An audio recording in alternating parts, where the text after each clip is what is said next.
दरवर्षी श्रावण अमावस्येच्या दिवशी बैलपोळा साजरा केला जातो. या दिवसाला पिठोरी अमावस्या देखील म्हणतात. पोळ्याच्या दिवशी वर्षभर शेतात राबणाऱ्या बैलाला नांगरापासून आणि शेतीपासून आराम दिला जातो.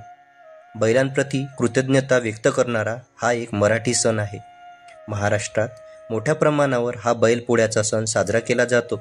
महाराष्ट्रासह विदर्भातील सीमेवर असलेल्या मध्य प्रदेश व तेलंगणा सीमा भागात सुद्धा हा सण साजरा केला जातो.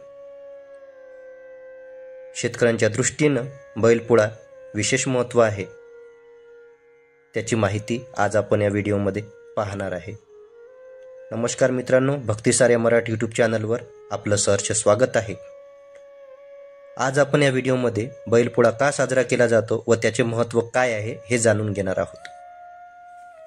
आपला भारत देश हा कृषीप्रधान देश आहे. कृषी क्षेत्रात मोठ्या प्रमाणात यांत्रिकीकरण झालं असलं तरी पोळ्याचे महत्त्व अजूनही कायम आहे. शेतकऱ्यांसोबत वर्षभर शेतात राबणाऱ्या बैलाचा एकमेव सण म्हणजे पोळा. श्रावण महिन्यात पिठोरी अमावस्येच्या दिवशी दरवर्षी मोठ्या उत्सवात साजरा केला जातो. बैलाप्रती कृतज्ञता व्यक्त करण्यासाठी पोळा हा सण साजरा केला जातो.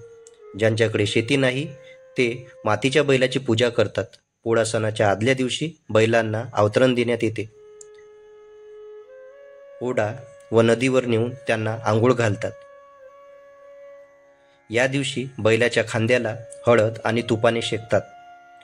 त्यांच्या पाठीवर नक्षीकाम केलेली झुलं, सर्वांगावर गेरूचे ठिपके, शिंगांना बेगड, डोक्याला बाशिंग, गळ्यात कवड्या आणि घुंगराच्या माळा, नवीन वेसन, नवा कासरा, पायात चांदीचे वा करदोड्याचे तोडे घालतात. गोड पुरणपोळी आणि सुग्रास अन्नाचा नैवेद्य बैलांना दाखवला जातो.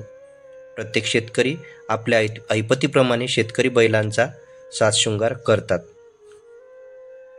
बैल सजवतात, त्यांची मिरवणूक काढली जाते. या दिवशी महाराष्ट्रातील खेड्यांमधल्या प्रत्येक घराला आंब्याच्या पानाचे तोरण बांधले जाते. गावातल्या सर्व बैलजोड्या वाजंत्री, सनई, ढोल ताशे वाजतात, एकत्र जातात. तर मित्रांनो, आपण या व्हिडिओमध्ये बैलपोळा का साजरा केला जातो हे बघितले. व्हिडिओ आवडल्यास व्हिडिओला लाईक करा, चॅनलला सबस्क्राईब करा, जेणेकरून रोज अपलोड केलेले असे धार्मिक व्हिडिओ आपल्याला बघता येतील. धन्यवाद मित्रांनो.